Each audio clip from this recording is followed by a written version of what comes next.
ड्रामे की next episode में आप लोग देखेंगे कि जब फराज को मालूम होता है कि दुआ कोई और नहीं बल्कि उसकी अपनी ही बीवी फ़िज़ा की बहन है, तो उसके तो जैसे रोंगटे ही खड़े हो जाते हैं। उसके पैरों तले से ज़मीन निकल जाती है। दुआ का नाम फ़िज़ा के मुंह से सुनते ही फराज परेशानी के आलम में आ जाता है, क्योंकि उसकी ज़िंदगी को तबाह बर्बाद करने वाला कोई और नहीं बल्कि वही है।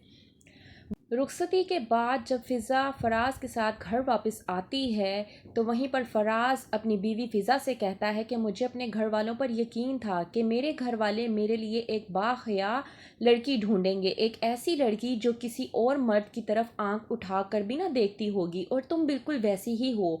और वैसे भी तुम्हें इस रूप में देखकर तो मैं तुम पर फ़िदा ही हो गया हूँ। आती है अगले दिन सास फ़िज़ा की और भड़क उठती है फ़िज़ा पर और बेतहाशा बातें सुनाती है। कहती है कि तुम लोग कितने बड़े झूठे हो, तुम्हारी बहन की कोई भी तबीयत ख़राब नहीं थी, बल्कि वो किसी के साथ भाग गई थी। इस बात पर फराज के वालिद फराज की माँ को चुप कराते हुए कहते हैं कि तुम क्या बके जा रही हो, किस तरह की बकवास कर रही हो। इस बात पर फराज की वालदा को और भी ज़्यादा गुस्सा आ जाता है और वो कहती है कि इसकी बहन रात को थाने से पकड़ी गई है, आपको मालूम भी है कि वो किसी लड़के के साथ भाग गई थी।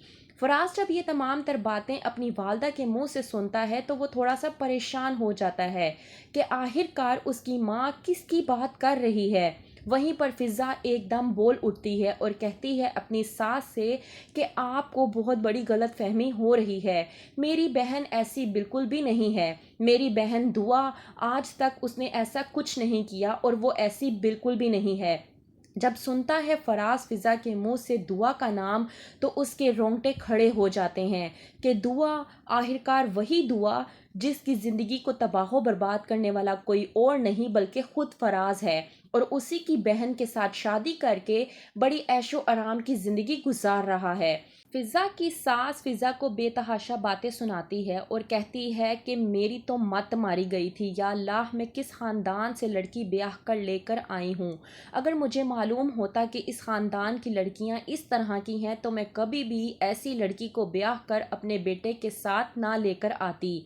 दूसरी तरफ नौशेरवां एकदम डर के उठ जाता है, जिस बात पर जाफ़र परेशान हो जाता है और आकर नौशेरवां से पूछने की कोशिश करता है कि उसे क्या हुआ। कहता है नौशेरवां कि मैं बहुत ज़्यादा बेचैन हूँ।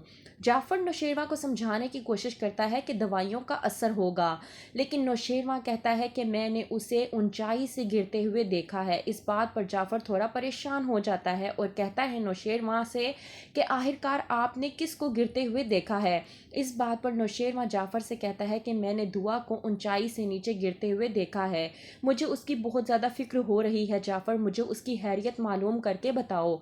इस बात पर जाफ़र नौशेरवां से कहता है कि आपने ख्वाब देखा है और कोई बात नहीं है, आप सो जाएं। लेकिन नौशेरवां बात नहीं मानता और कहता है जाफ़र से कि जितना कहा है उतना सुनो और मेरी बात मानो, मुझे दुआ की हैरियत मालूम करनी है।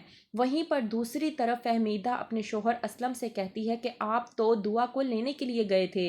असलम कहता है कि लेने नहीं गया था, ये देखने गया था कि तुम्हारी बेटी आखिरकार क्या करती फिर रही है, अब वो इस घर में कभी भी वापस नहीं आएगी। फहमीदा कहती है कि आप आखिरकार ऐसा क्यों कह रहे हैं।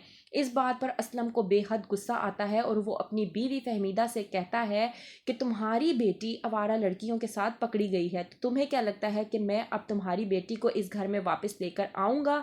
ऐसा कभी नहीं होने वाला। तो क्या होगा आगे, क्या होगा दुआ के साथ, क्या नहीं, क्या फराज अपनी गलती मानेगा कि उसने बहुत गलत किया है दुआ के साथ? क्या होगा आगे, मज़ीद जानने के लिए देखते रहिए ड्रामा सीरियल जानिसार।